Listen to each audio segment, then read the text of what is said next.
इसके पहले के वीडियो में आपको जनन से संबंधित कुछ अध्ययन कराया गया था, जिसमें जनन के प्रकार में आपको अलैंगिक जनन और लैंगिक जनन के बारे में थोड़ा सा बताया गया था। अलैंगिक जनन में आपको बहुत सारे प्रकार बताए गए थे और प्रकार में यहाँ पर मान लेते हैं, शुरुआत यहीं से करते हैं।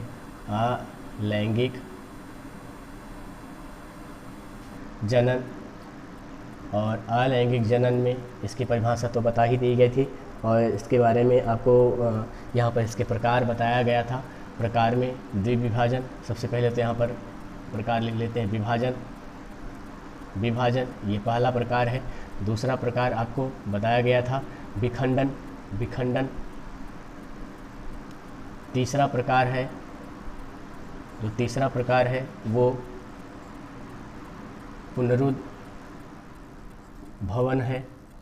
पुनरुद्भवन और जो चौथा प्रकार है, ये चौथा प्रकार आपका है बीजाणु जनन। इनके बारे में आपको बता दिया गया था। जो पांचवा पॉइंट है, ये आपको हम लिखे थे कायिक प्रवर्धन, लेकिन इसमें एक चीज़ छूट गया था। अलैंगिक जनन का एक मेथड या एक विधि छूट गई थी, उसको हम पांचवें पॉइंट पर आज कर दे रहे हैं, जिसको मुकुलन के नाम से जानते हैं। मुकुलन के नाम से जानते हैं। और नेक्स्ट पॉइंट पर हम आपके उस पांचवें पॉइंट को रख देते हैं जो कि पहले के वीडियो में बताया गया था, जिसको हम यहाँ पर कायिक प्रवर्धन कहते हैं। कायिक प्रवर्धन या कायिक जनन के नाम से भी जानते हैं। तो यहाँ पर मेरे ख्याल से विभाजन, विखंडन, पुनरुद्भवन, बीजाणु जनन, ये सारी चीज़ें आपके समझ में तो बेहतर आ ही गई होंगी। आज हम इसके आगे वाले नेक्स्ट स्टेप पर चलते हैं, जिसको यहाँ पर मुकुलन के नाम से जाना गया है। मुकुलन और कायिक प्रवर्धन को आज हम इस वीडियो में देखेंगे। तो यहाँ पर शुरुआत करते हैं मुकुलन की। मुकुलन, इसको बडिंग कहते हैं। बडिंग, मुकुल का मतलब होता है एक उभार जैसी संरचना। कहने का मतलब जनन की इस प्रक्रिया में एक मुकुल, बल्ब लाइक स्ट्रक्चर या उभार जैसी संरचना का निर्माण होता है और बाद में यही उभार जैसी संरचना अपने पैतृक पीढ़ी से अलग होकर के एक नए जीव का निर्माण करती है। मतलब अगर इसकी डेफिनेशन लिखना चाहें तो जनन की वह प्रक्रिया जिसमें पैतृक पीढ़ी के ऑर्गेनिज्म में या पैतृक पीढ़ी के जीव में एक छोटी सी उभार जैसी संरचना का विकास होता है और बाद में यही उभार जैसी संरचना अपनी पैतृक पीढ़ी से अलग होकर के एक नए जीव का निर्माण कर लेती है। जनन की इस प्रक्रिया को हम क्या कहते हैं? मुकुलन कहते हैं। तो परिभाषा आप लिख लेंगे, बोल तो चुका ही हूँ। अब इसके साथ साथ एक यहाँ पर एग्जाम्पल दे करके आपको समझा भी दिया जा रहा है।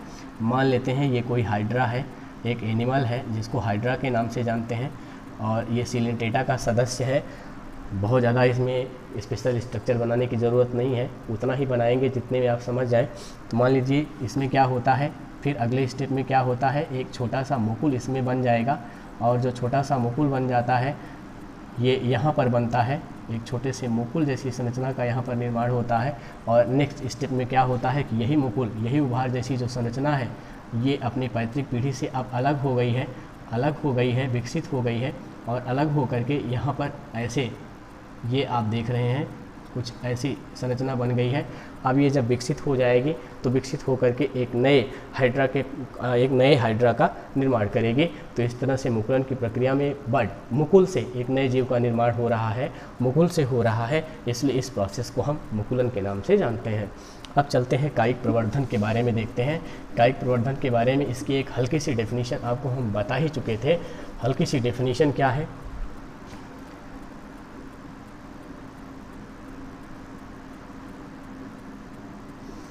किसी पौधे के जड़, तना अथवा पत्ती से नए पौधे के निर्माण की जो प्रक्रिया है उसे कायिक प्रवर्धन कहते हैं। अब कायिक प्रवर्धन को अगर बांटा जाए तो ये दो प्रकार से हो सकता है। एक तो अपने आप हो सकता है, मान लीजिए कोई पौधा है, कहीं पत्ती गिरी तो नया पौधा बन गया, जड़ से अपने आप नया बन गया। तो इस तरह से एक तो नेचुरल हो सकता है, प्राकृतिक कायिक प्रवर्धन जिसको हम कह सकते हैं। इसका मतलब इसके कितने प्रकार हो गए? कायिक प्रवर्धन के दो प्रकार हो गए। एक तो नेचुरल, प्राकृतिक कायिक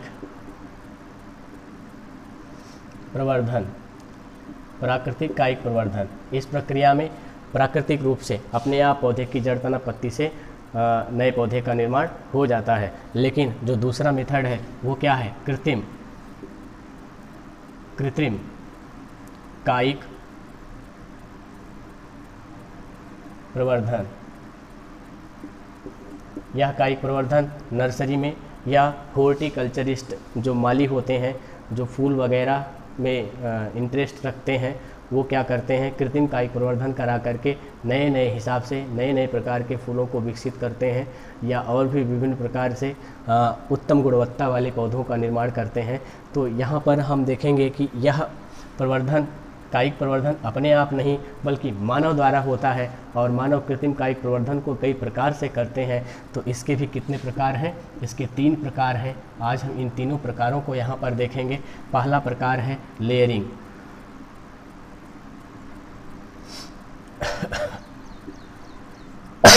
लेयरिंग। दूसरा प्रकार है ग्राफ्टिंग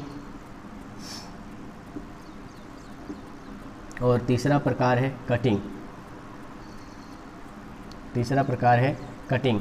तो सबसे पहले लेयरिंग के बारे में देख लेते हैं। लेयरिंग क्या है?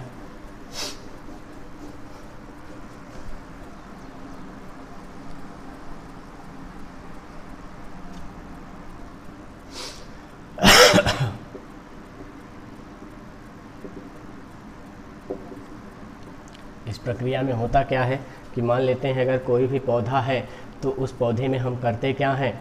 उस पौधे में सबसे पहले उसके तने को हम झुका करके मिट्टी में दबा देते हैं और मिट्टी में दबा करके उसके चारों तरफ से मिट्टी से उसको ढक देते हैं। ढकने के बाद लगभग 3 से 4 महीने में यहाँ पर जड़ें विकसित हो जाती हैं और जैसे ही जड़ विकसित होती है, यहाँ पर मान लेते हैं ये पुराना पौधा है और यहाँ पर जड़ विकसित हो गई है, इसमें नया पौधा यहाँ से बना हुआ है, तो फिर करते क्या है? उस पुराने पौधे से नए पौधे को काट करके हम अलग कर लेते हैं और ये प्रक्रिया जो है इसको हम लेयरिंग के नाम से जानते हैं। अर्थात जनन की इस प्रक्रिया में या कायिक प्रवर्धन की इस प्रक्रिया में हम पौधे के तने को झुकाकर मिट्टी में दबा देते हैं और कुछ समय पश्चात इसमें जड़ों का विकास हो जाता है। तत्पश्चात पुराने पौधे से काट करके हम इसको अलग कर लेते हैं और किसी दूसरे स्थान पर लगा देते हैं। यह प्रक्रिया लेयरिंग कहलाती है। उसके बाद फिर क्या करते हैं? दूसरी प्रक्रिया को देखते हैं, ग्राफ्टिंग। ग्राफ्टिंग की प्रक्रिया में क्या करते हैं?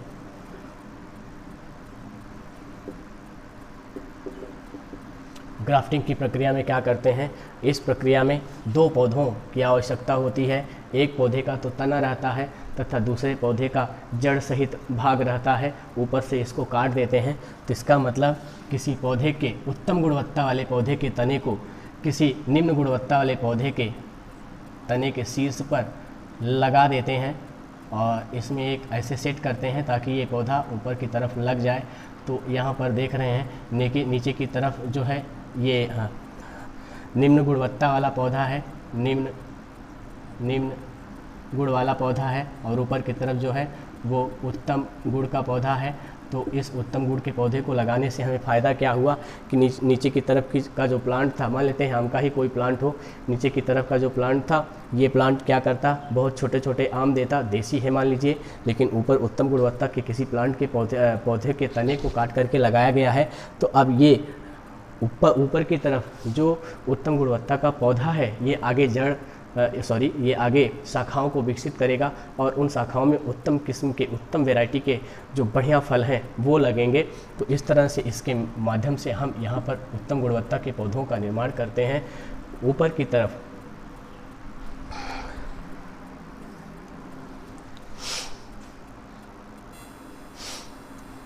यहाँ पर ऊपर की तरफ जो उत्तम गुण का हम तना लगा रहे हैं निम्न गुण के तने के ऊपर, ये इसको हम सियान कहते हैं। क्या कहते हैं?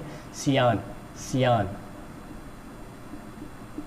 SCION, सियान के नाम से जानते हैं इस तने को, जो ऊपर वाला भाग है।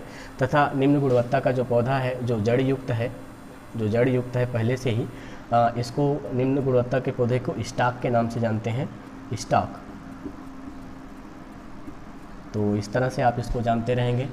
तो होता क्या है? ग्राफ्टिंग क्या है? ग्राफ्टिंग वर्धी जनन की या कायिक जनन की ऐसी प्रक्रिया है जिसमें किसी निम्न गुणवत्ता के पौधे के ऊपर किसी उत्तम गुणवत्ता के पौधे के तने को ला करके जोड़ देते हैं, जिससे एक नए पौधे का निर्माण होता है और निम्न गुणवत्ता के पौधे पर भी उत्तम गुणवत्ता के फल या पदार्थ पाए जा सकते हैं, पाए जाते हैं। अच्छा, आगे चलते हैं। एक और बचा है आपका, तीसरा है कटिंग। कटिंग ये तो बेहतर है, आप सभी लोग जानते हैं। कटिंग में इसमें होता क्या है कि किसी पौधे के एक छोटे से पार्ट से, चाहे जड़ हो, चाहे तना हो, चाहे पत्ती हो, एक छोटे से पार्ट से उसको कट करके एक नए पौधे के निर्माण की जो प्रक्रिया उसको कटिंग कहते हैं। लेकिन यहाँ पर सबसे ज़्यादा इम्पॉर्टेंट न पत्ती है न जड़ है, क्योंकि मोस्टली जो है वो कटिंग की प्रक्रिया में स्टेम ही उपयोग में लाया जाता है। तो स्टेम कटिंग जो है वो कटिंग की प्रक्रिया में बेहतर और सबसे अधिक उपयोग में होने वाला मेथड है। तो यहाँ पर होता क्या है कि किसी पौधे के एक तने को, किसी पौधे के तने के छोटे से भाग को काट करके मिट्टी में गाड़ देते हैं और मिट्टी में गड़े हुए भाग में जड़ों का विकास हो जाता है, जिससे एक नए पौधे का निर्माण हो जाता है। तो इस प्रक्रिया में करते क्या है, कटिंग की प्रक्रिया में यह प्रक्रिया एक ऐसी प्रक्रिया है जिसमें किसी पौधे के तने को काट करके मिट्टी में गाड़ देते हैं, मिट्टी में दबे हुए भाग में जड़ों का विकास हो जाता है और एक क्या बन जाता है, न्यू प्लांट का डेवलपमेंट हो जाता है, एक न्यू प्लांट बन जाता है। तो इस तरह से ये वर्धी जनन की प्रक्रिया हुई या कायिक जनन की प्रक्रिया हुई। अलैंगिक जनन आपका यहीं पर संपन्न होता है। नेक्स्ट वीडियो में हम लैंगिक जनन के बारे में अध्ययन करेंगे, तब तक इसको आप नोट कर लीजिएगा, नोट बना करके रखेंगे और नेक्स्ट वीडियो में आपसे मिलते हैं सेक्सुअल रिप्रोडक्शन के टॉपिक को लेकर के।